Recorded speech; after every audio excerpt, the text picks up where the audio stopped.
শোনো, তোমাকে বলছি, তোমার সমস্ত দুঃখের কথা তোমার রবের সাথে বলো। তোমার সমস্ত মন খারাপের কথা তোমার রবের সাথে বলো। তোমার সমস্ত আফসোস, অভিযোগ, সমস্ত কিছু তোমার রবের সাথে বলো।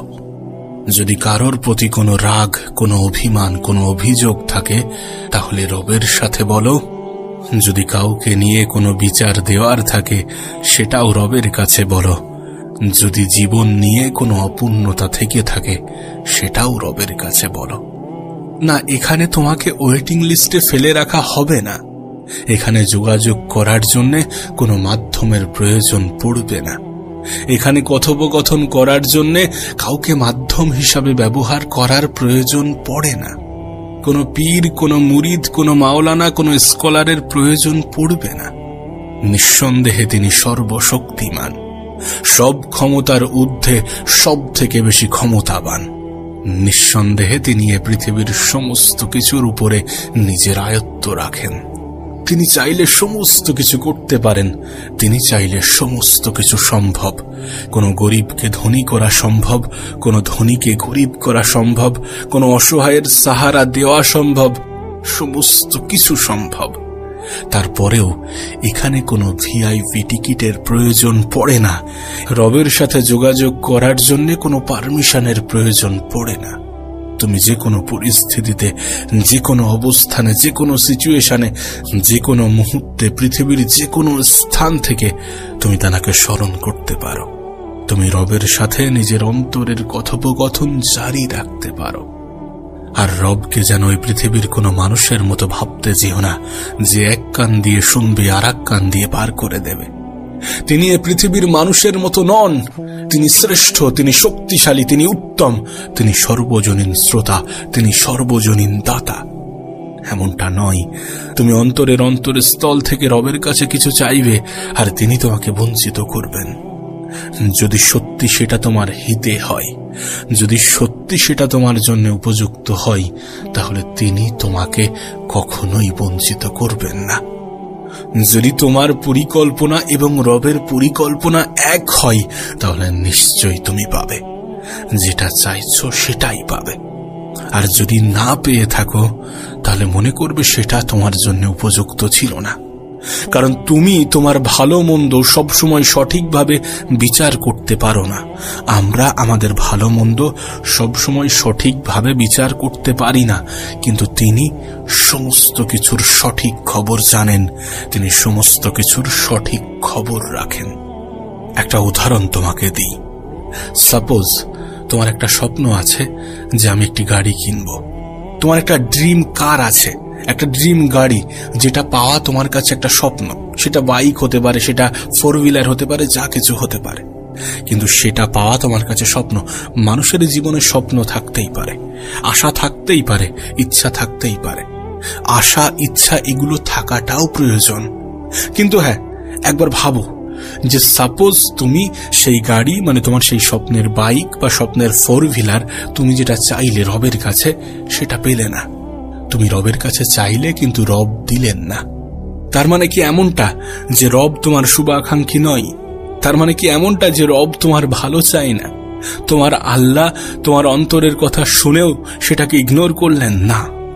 বিষয়টা মোটেই এমন নয়। একটা কথা সব সময় মাথায় রাখবে, জীবনে অনেক সময়, অনেক ক্ষেত্রে, অনেক কিছু থেকে বঞ্চিত হওয়ার মধ্যেও সুখ আছে, শান্তি আছে, অনেক কিছু লুকিয়ে আছে, পজিটিভ কিছু লুকিয়ে আছে। অনেক সময় আমরা কোনো চাকরি থেকে বঞ্চিত হই এই কারণে যে আমাদের জন্য বেটার কিছু অপেক্ষা করছে। অনেক সময় আমরা জীবনে বিফল হই এই কারণে, কারণ আমাদের জন্য এর থেকেও ভালো সফলতা অপেক্ষা করছে, বা এমন কিছু অপেক্ষা করছে যেটা তোমার জন্য উপযুক্ত বা আমাদের জন্য উপযুক্ত। তুমি তোমার স্বপ্নের গাড়ি, তুমি তোমার স্বপ্নের বাইকটা রবের কাছে চাইলে, কিন্তু পেলে না। কিন্তু তোমার চিন্তা ভাবনা অনুযায়ী সেই গাড়িটা তোমাকে দেওয়া উচিত ছিল। আল্লাহ সেই গাড়িটা তোমাকে দিলে তোমার খুব ভালো হতো। চলো কিছুক্ষণের জন্য সেটা মেনেও নিলাম। এখন রবের তরফ থেকে সাহায্য আসলো, তুমি সেই গাড়িটা পেলে, দেন তারপরে তুমি আনন্দের সহিত সেই গাড়ি নিয়ে রাস্তায় বার হলে। প্রথম 2-3 দিন কিচ্ছু হলো না, কিন্তু 1 সপ্তাহ পরে একটা বড় ধরনের অ্যাক্সিডেন্ট হলো। সেই অ্যাক্সিডেন্টে তোমার একটি পা কাটা পড়ল এবং তোমার মেরুদণ্ডের হাড় ভেঙে গেল। একবার ভেবে দেখো, সারা জীবনের জন্য তুমি বিছানায়। মেরুদণ্ডের হাড় ভাঙা মানে তুমি সারা জীবনের জন্য বিছানায় পড়ে থাকতে পারো। পরিস্থিতি এমনও হতে পারে যে তুমি কোমায় চলে যেতে পারো। কোমা মানে ধরতে গেলে জীবিত অবস্থাতে মৃত, এমন কিছু তো হতেই পারে। তুমি হয়তোবা বলবে যে আমি তো গাড়ি সাবধানে চালাবো, আমি তো গাড়ি আস্তে চালাবো, অ্যাক্সিডেন্ট কেন হবে? এখানে একটা কথা বোঝা খুবই প্রয়োজন। তুমি সাবধানে চালালেই যে অ্যাক্সিডেন্ট হবে না, বিষয়টা এমন নয়। দুই পক্ষকেই সাবধানে চালাতে হবে। তুমি এবং তোমার সামনে যে গাড়ি চালাচ্ছে, দুজনেরই সাবধানতা অবলম্বন করতে হবে। অনেক অ্যাক্সিডেন্ট তো এমনই হয় যে একটি পক্ষের কোনো দোষই নেই, সে বেচারা রাস্তায় দাঁড়িয়েছিল, পিছন থেকে কোনো একটি গাড়ি এসে তাকে মেরে দিয়েছে। সুতরাং এমনটা ভেবো না যে তুমি রাস্তায় সাবধানতা অবলম্বন করবে আর তোমার কিছু হবে না। আমি তোমাকে বলি, অনেক সময় অনেক কিছু থেকে বঞ্চিত হওয়ার মধ্যেও অনেক পজিটিভিটি লুকিয়ে থাকে, অনেক সুখ শান্তি, অনেক অনেক ভালো কিছু লুকিয়ে থাকে। বিষয়টা একদম বাস্তব, একদম সত্য। তার উদাহরণ তোমাকে দেওয়া হলো। বিশ্বাস করুন, অনেক সময় আমাদের চিন্তা ভাবনা এবং রবের পরিকল্পনা এক হয় না, যার ফলে আমরা হয়তোবা কোনো কিছু চাইলাম এবং সেটা পেলাম না। তার মানে রবকে দোষারোপ করা কোনোভাবেই গ্রহণযোগ্য হতে পারে না, কারণ তিনি তোমার থেকেও বেশি, তোমার সব থেকে বড় শুভাকাঙ্ক্ষী। হ্যাঁ, হতে পারে তোমার জীবনে প্রবলেমস আছে, হতে পারে তোমার জীবনে সমস্যা আছে, হতে পারে তোমার জীবনে দুঃখ আছে, হতে পারে তোমার জীবনে কষ্ট আছে, কিন্তু তিনি তোমাকে কখনোই এটা বলেননি যে সেটা চিরস্থায়ী।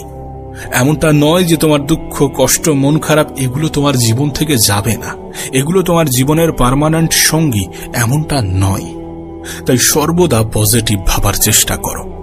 জীবনের নেগেটিভ পরিস্থিতি, নেগেটিভ সিচুয়েশনের মধ্যেও পজিটিভ ধারণা রাখার চেষ্টা করো, কারণ প্রতিটা নেগেটিভ জিনিসের একটা পিছনের দিকও থাকে, একটা পিছনের সাইডও থাকে, যার মধ্যে কিছু না কিছু পজিটিভিটি লুকিয়ে থাকে।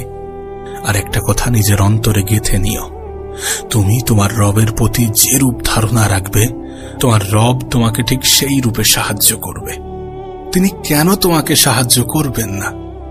যদি সেটা তোমার হিতে থাকে, যদি সেটা তোমার পক্ষে থাকে, যদি সেটার মাধ্যমে তোমার কোনো ক্ষতি না হয়ে থাকে, তাহলে অবশ্যই তিনি তোমাকে সাহায্য করবেন। তাই তো তোমাকে বলি, জীবনের যে কোনো পরিস্থিতিতে তুমি তোমার রবকে ডাকো।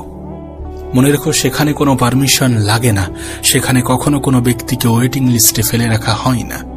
রবের সাথে কথোপকথনের জন্য কোনো মুফতি, মাওলানা, হুজুর, পীর সাহেব, মুরিদের প্রয়োজন পড়ে না।